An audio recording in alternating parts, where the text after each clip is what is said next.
la main droite, c'est béni soit Dieu qui me revêt de force. La main gauche, tes mains m'ont créé. Donne-moi l'intelligence pour que j'apprenne tes commandements. Donc, elle manifeste que le Christ, par ses propres mains, accomplit le sacrifice sacré de son corps et de son sang. C'est ce que dit Saint Simeon de Thessalonique. Que la main du prêtre, c'est la main du Christ lui-même. La main du prêtre, c'est la main du Christ lui-même. C'est pourquoi dans les églises orthodoxes, les fidèles embrassent toujours la main du prêtre.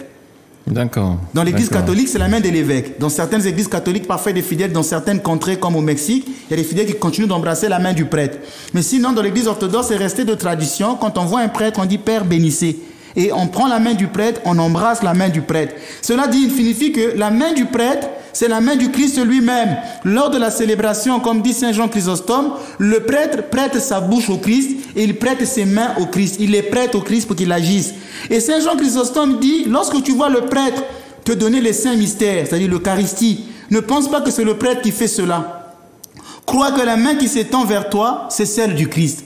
Vous voyez, parfois dans certaines églises, certains fidèles, quand ils voient le prêtre donner la communion, ils disaient « Ah, je ne peux pas aller communier dans la main de ce prêtre-là ».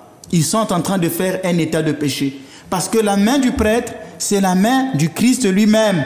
Alors, vous voyez que les surmanches sont serrées d'une longue cordelette.